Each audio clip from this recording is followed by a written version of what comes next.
bend the knees, thrust, bring it to your ear, thrust, slide your hand down and smash, ending the fight using your homemade self-defense walking stick. This is just a 36-inch dowel rod. I like to use an 1.25 inch diameter. These are oak. I make these. If you want one, I can send you one, or you can go buy your own. They're very inexpensive. You get it at any do-it-yourself store, hardware store. I'm going to show you immediately how to use it.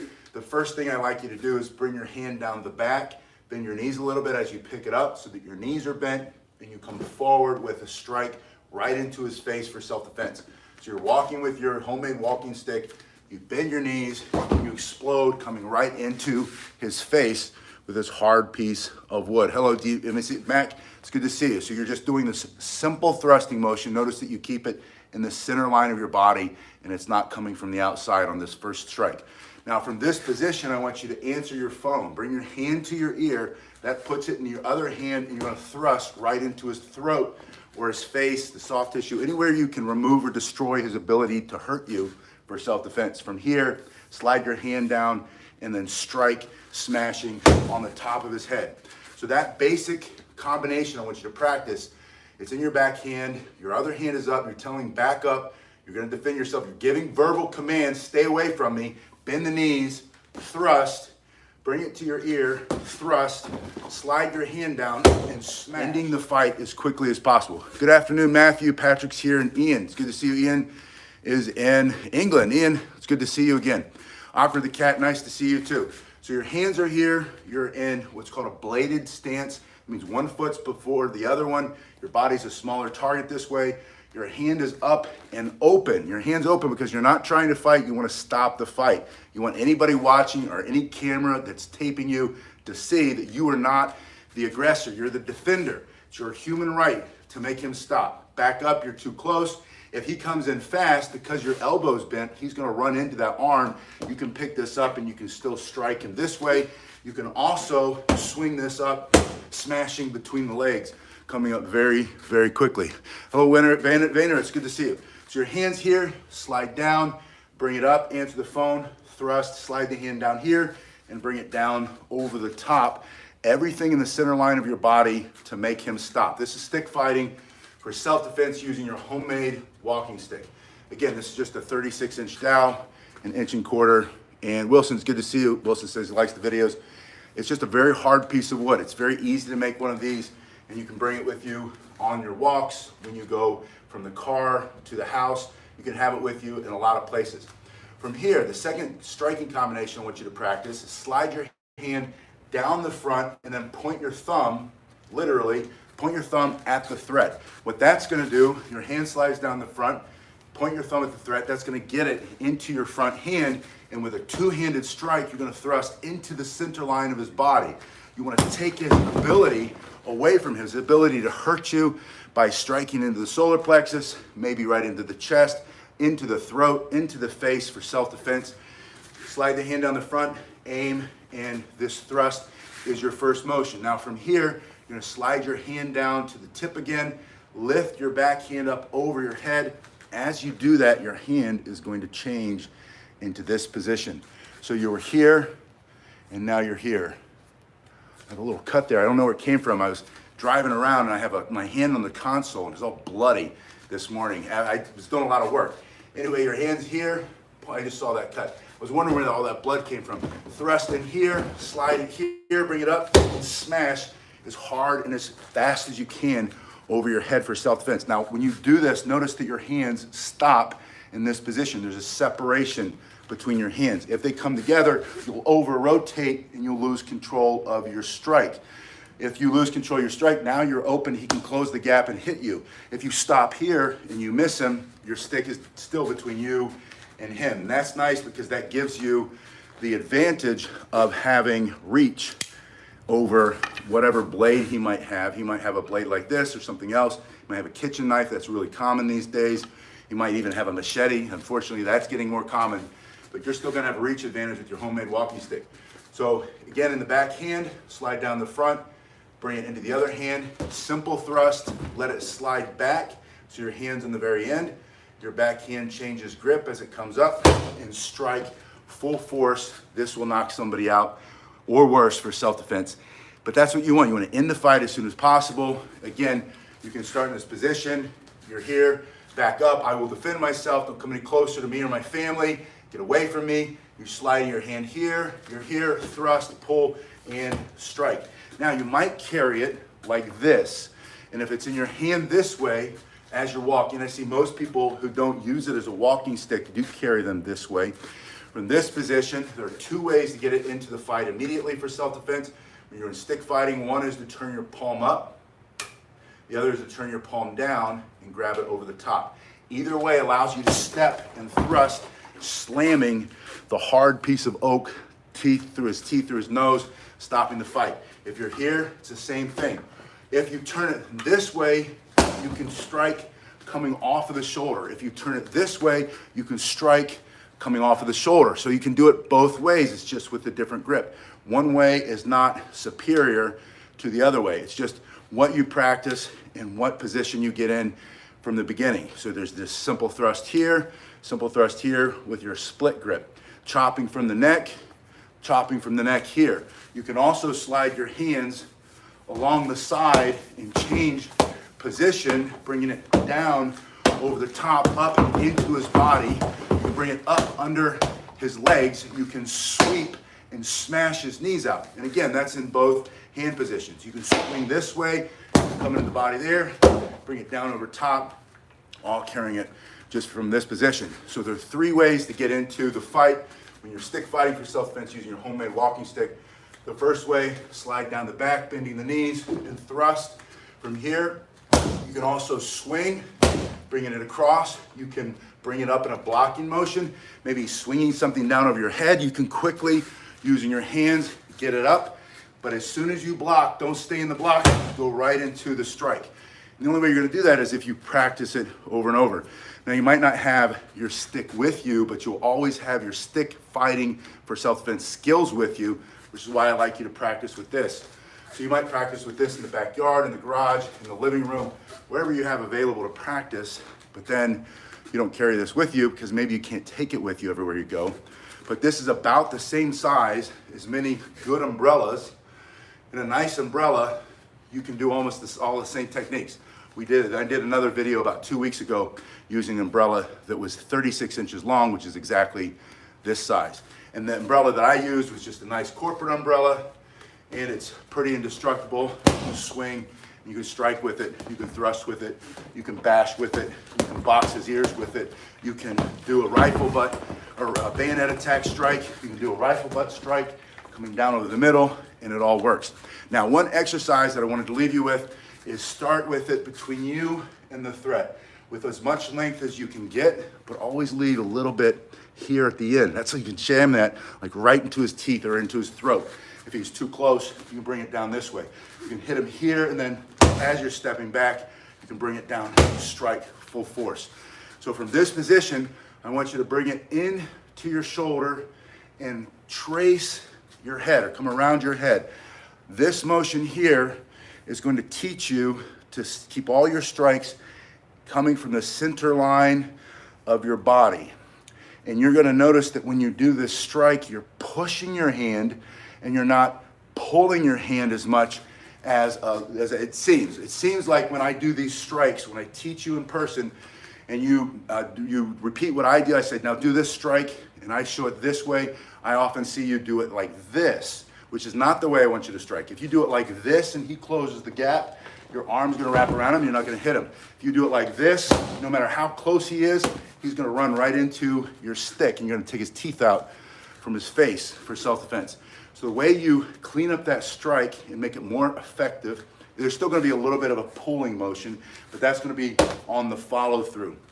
As you start here in your shoulder, MB McKnight, good to see you. Says great self-defense with cane also, amen. All these techniques work with your walking cane for self-defense. Bring it in here, roll it around the back of your head. I'll show you from the back what it looks like. Alita Battle Angel, good to see you. Good afternoon again. Bring it around, striking here. I've been working on a lot of issues with security lately in my other job, and so I'm very security minded. And I think all the time, If you have one of these, then you have a lot of level of security. Everybody feels confident if they have one of these. But what happens when this doesn't work, or you don't have it with you, you can't take it certain places? I want you to have the fighting skills, using your hands, using your palms, using your elbows, your knees, your head, and using sticks. There's sticks everywhere. So I've been thinking a lot about what tools exist in your daily environment that you could pick up as a force multiplier, especially if somebody has a weapon and you don't. If somebody has a knife and you don't have anything, but you can pick up a stick, an umbrella, then you're going to remove his advantage a little bit. Maybe not completely. That knife is still super scary, but I'd rather have one of these, if he's got a knife, than try to take it away with my hands. That doesn't work. I'm not going to try to take it away anyway. I'm going to try to close and destroy as much as I can, and I'm probably going to get cut and stabbed, and maybe it would cost me everything. But if I have one of these, if you have one of these, you have better opportunity to defend yourself. So practice this. As you do it, make sure you're not pushing your head down to get around. That's the biggest mistake that I see when we practice in person, is you duck your head. I don't want you to duck your head. I want you to bring it around and open that shoulder. You might have to go slow at first if you don't have the mobility that you used to. KW, Yukon, good day. Any strikes against animals? Yeah, let's talk about animals. We're going to say, unless he's a bear standing up, he's not going to be this tall. He's probably going to be a lot lower. So let's say this is the dog. And I don't know if you can see this little part right here, but we're going to say that's his nose. I'm going to try to do this without breaking my bag. But my target is going to be that nose, right? If it's a vicious dog that's running around mauling people, you can bring this swinging strike in. You can do a thrusting strike. You can do that reverse strike. But those basic strikes to that animal, coming hard and fast. Also, you can stick it in his mouth and let him, this is probably the best, especially if it's a pit bull or one of those animals that like to latch on and not let go. Stick this in his mouth, either straight in this way, let him bite on it, or to the side and let him bite, and let him wrestle with that and try to pull that out of your hand. And as he's doing that, that's too much. As he's wrestling with the stick, he's not ripping the flesh and the muscle and the tendons and all the blood out of your arm. So if you don't have any other option, if you have a coat, I'm gonna fix the camera one more time. Any like a coat or a jacket you might be wearing, if you could take that off and put it in that dog's mouth, especially the dog. You know, the dogs, they just want to latch onto something, and it's almost like you're playing with a puppy, right? Let them rip on that. That's the number one tip that I get when I talk to people who are professional dog handlers who work with dogs and have talked to people, especially they work, you know, they give us courses. I went to a course and we were talking about what happens when the animals attack people like the delivery drivers, the postmen, people like that. And the number one tip that they had was get something in its mouth that's not your skin, because, hello Red Dog, thank you for being here, because it's gonna be better, you're gonna give him something to do and wear himself out while he's going after your clothes. His goal might be to, you know, dogs don't think it through, is to go after that. And honestly, if it were me, I'd rather stick the stick in there and let him, unless I'm watching him maul another animal. And if you can, if he's mauling somebody, or he's on your family member, or he's on a part of your body, and you can stick this in his mouth, and you get this between whatever he's latched onto the mouth, and then you just jam it, you pull straight back, right into that mandibular joints in his mouth, pulling as hard and as fast as you can. The other thing you can do, if you are able to do it, is put your hand on your stick, and you get it around his neck, and then you, there it is, we pull and close the arteries off to the head, the same way you would do jiu-jitsu, right? Jiu-jitsu or judo, where you choke somebody out. If you can stop the blood going to the dog's head, he's also gonna let go because he's about to pass out. But then you have to worry about him taking off. If he's got a collar on his neck, and some of them do, a lot of dogs that maul other dogs and people are pets, unfortunately, and they've gotten free, or the owner's incapable of controlling their own animal. And they do have a collar. If you can reach down, put your hands in the collar. If he's latched onto somebody or on your leg or something, or on your dog, and you stick it in there and you twist and you pull as hard as you can, that's going to act as a tourniquet, and that's also going to pull the blood out of his brain, and he's going to let go.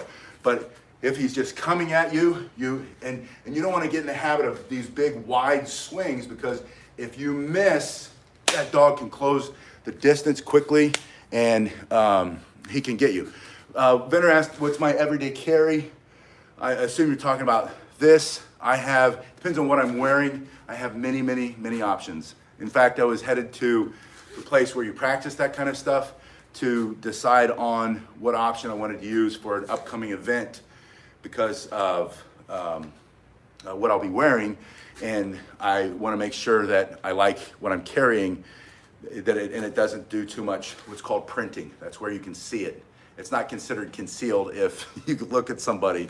And some people, they choose, like sometimes if you're out pumping gas, and I like appendix carry, but some people carry on the hip, and they might get out, and I've seen this very common. I have a friend who wants people to know that if he's approaching them and they're in an area they're not supposed to be, and he's concealed, but he will sometimes pick his shirt up so they can see that he is armed when he has to walk up to somebody he doesn't know what their intentions are. Yeah, Rennie says 2A is more important now than ever.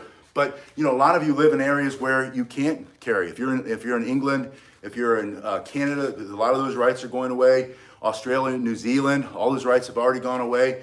A lot of places in the United States, they're making it harder to have those rights. And then a lot of countries in Europe and Asia, those rights have never existed. So we take for granted that, this is the only option, this is the only thing that's gonna work, and that's why I do these videos, because I say not everybody wants to carry one of these, one, not everybody's trained on it, two, and number three, most places around the world you can't carry one of these anyway.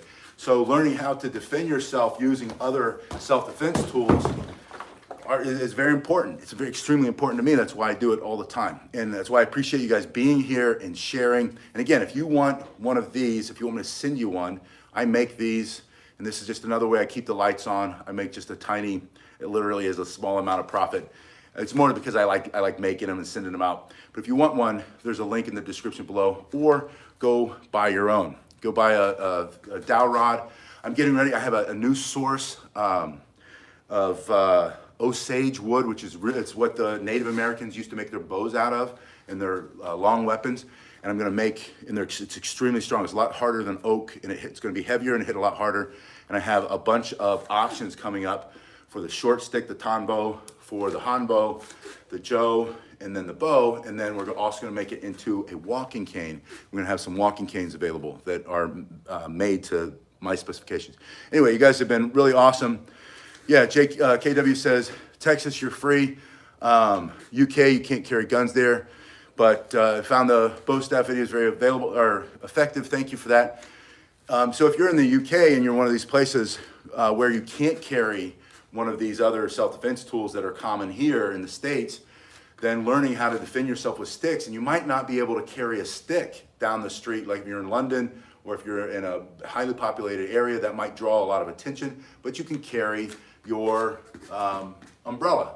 And the umbrella, if you have a nice quality made umbrella, they're made to not break, that's why they cost more money, then you can use all the same techniques we use today. You can do all of that with your umbrella. And they make unbreakable umbrellas, they make self-defense umbrellas, but in my opinion, I would never spend $100 some on an unbreakable umbrella when I can do the same thing with about a $30 umbrella. So yeah, just regular, and you get an umbrella like that if you go to a golf store. You can get them online, obviously, but they're just made more durable, and you're not going to be fighting with it every single day. Yeah, winter is in one of the most dangerous places in the world right now. South Africa has been for a while, and there's a lot of, but it's happening everywhere, and we all know it. There are areas where it's becoming more and more violent, and areas where it wasn't violent a few years ago, it is now. I'm having to pay more attention wherever I go here, because I'm starting to see more signs and then more incidents. There's so many more incidents, whether it's road rage or a lot of these addicts who are very desperate and they're looking for their fix or whatever, and they see what they think is an easy target. they see somebody with a stick, they're not going to be, you know, you're not going to look as much of a target. Whether they think you know how to use it or not, they just don't want to run into it. They'll rather go after somebody who's like this on their phone. So don't be like this, right? Situational awareness is always number one. Number two, get in a better position. Number three, if you can, carry a stick. But you guys have been awesome, and I'll see you. I've got to go do some more stuff. I've been working security. It's exciting for me. I love security and safety and keeping people safe. But you have to train. You have to train yourself so that you can respond to it. It's not even just about the physical part of it. It's about putting yourself under a little bit of stress and learning how to handle that stress so that when a stressful situation happens, you don't fall apart. We say fight or flight, but the real answer is it's fight, flight, or freeze. And those are all chemical responses for most people. And freeze is probably the most common. Most people freeze if they have no training. So get yourself some training, train with me. And a lot of people request that I do videos with this, and I don't, just because it triggers the algorithm and I'll get knocked off. So I'm sticking with sticks, pun intended. But a lot of the techniques that we do, especially with the tanbo, the short one, can be used with that other option as well. So if you want to learn those, it's all about basic angles, right? Basic angles, and then it comes into follow through when it comes